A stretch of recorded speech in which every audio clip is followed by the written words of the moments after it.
எனக்கு இட்லி கூட குருமாலாம் வச்சு சாப்பிட்ணுன்னா ரொம்ப பிடிக்கும்.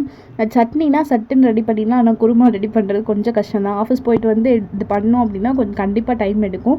அதுக்கு கொஞ்சம் பொறுமை வேணும். ஆனால் இன்றைக்கி என்னென்னு தெரியல, நல்லா சுட சுட இட்லி அது கூட நல்ல குருமா வச்சு சாப்பிட்ணுன்னு இருந்துச்சு. இதுக்கு முன்னாடி தக்காளி குருமா பண்ணியிருந்தேன், அதுவும் வேறு லெவலில் இருந்துச்சு டேஸ்ட்டு. இன்றைக்கி உருளைக்கிழங்கு குருமா வைக்க போகிறேன். ஆஃபீஸ் போயிட்டு வந்தாலே பயங்கர டயர்டாகிடுது. அந்த டயர்ட்லேயே நான் பெருசாக எதுவும் சமைக்கிறதே இல்லை. வந்தால் சட்னி வச்சு எதையோ ஒன்று சாப்பிட்டோமா தூங்கினோமா அப்படி தான் போயிட்டுருக்கோம். எனக்காவது ஒரு நாள் தான் இந்த மாதிரி கொஞ்சம் ஸ்பெஷலாக சமைப்பேன். என்னோடய கிச்சனுமே பார்க்குறதுக்கு கொஞ்சம் மெஸ்ஸியாக தான் இருக்கும். ஏன்னா வீக்லி ஒன்ஸ் தான் என்னால் வந்து க்ளீன் பண்ண முடியும். டெய்லி க்ளீன் பண்ணுறது ரொம்ப கஷ்டம் எனக்கு. ஒருவேளை நீங்கள் குருமா பண்ணுறீங்க அப்படின்னா தேங்காயை மட்டுமே மிக்சியில் அரைக்காமல் அது கூடயே தக்காளி வெங்காயத்தை வதக்கி சேர்த்து அதுக்கப்புறம் கொஞ்சம் ஜீரகம் மிளகு இதையுமே வறுத்து அதோடு சேர்த்து அரைச்சிட்டு அதுக்கப்புறமா இந்த மாதிரி பண்ணிங்க அப்படின்னா உங்களுக்கு குருமா சூப்பராக வரும். கண்டிப்பாக ட்ரை பண்ணி பாருங்கள்.